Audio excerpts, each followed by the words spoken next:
In this video, you'll learn how to create your first prompt in Kimi AI. By following these steps, you will successfully set up a prompt that allows you to interact with AI effectively. Begin by navigating to the Kimi AI website. You can do this by entering the URL into your browser's address bar. Once the page loads, you will see the Kimi AI interface, which includes various options for creating prompts. Next, locate and click on the option labeled Websites. This action will redirect you to a new page where you can access different tools and features of Kimi AI.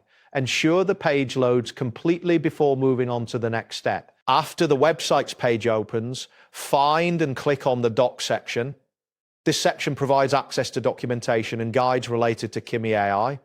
Wait for the content to load fully before proceeding. Once you're on the Docs page, click on the Slides option. This will take you to another part of the Kimi AI platform where you can start crafting your prompt. Allow the page to load completely. Following that, click on Sheets. This feature will assist you in organizing your prompts effectively. It is important to wait until you see the content appear before you continue. Next, navigate to the Deep Research section by clicking on it. This area is designed for more advanced prompt creation and will provide you with additional tools. Ensure that the page is fully loaded before moving on. Then click on Kimi Code. This feature will allow you to input more technical prompts. Wait for the interface to fully load to ensure all options are available. After that, click on Kimi Claw.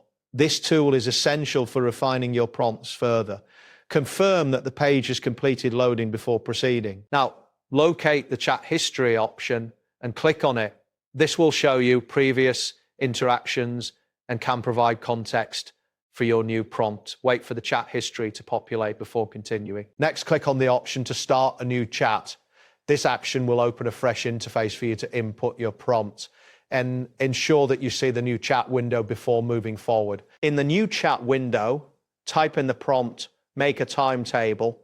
This is your first prompt for Kimi AI. Make sure to enter it correctly to avoid confusion. Finally, click on the Generate button to submit your prompt. This action will instruct Kimi AI to process your request. Wait for the system to respond, as this may take a moment depending on the complexity of the prompt and your internet speed. And that completes the process. Thanks for following along. See you next time.